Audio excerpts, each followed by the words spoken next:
Agent of F.O.X.G.L.O.V.E. Ingobnito by Lark Sabre. Read by Lark Sabre. Chapter 31. Goodbye, or should that be goodbye?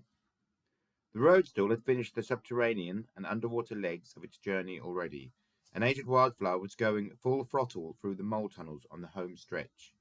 Hunter had been mute a while, recovering from the high stakes and heart palpitations of his cover having nearly been blown by Boss Brasco, and the very astute alligator-phobic fear for his young life which had accompanied this.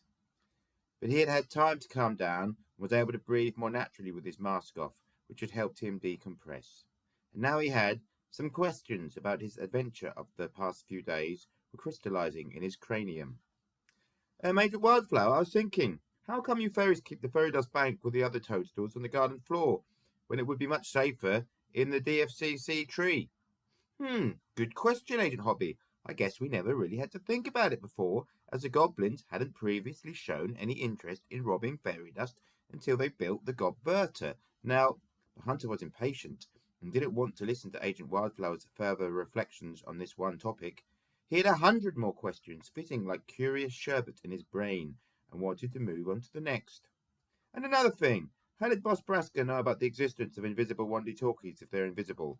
Hunter fired off this second inquiry.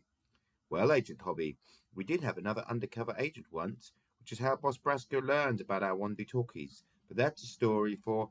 However, all the events of the past 2 days were like a burst dam now, flooding Hunter's memory with inquisitive overload.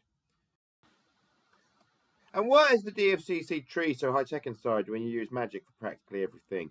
And why is it okay for Dr. Nutkenstein to kill all those squirrels when you rightfully condemn the godbirds for snacking on fairlings and elflings? And why don't you use your magic to give the goblins somewhere nicer to live as a sort of peace treaty? And why didn't the godbirds ever notice the fact Joey Pumpkins never smiled or moved his mouth or any other facial features, given that I was in a blimmin' mask the whole time? And why? Agent Wildflower surreptitiously waggled her wand just a jot, and Hunter promptly fell asleep. That's better, thought Agent Stella Wildflower. Magic solves everything.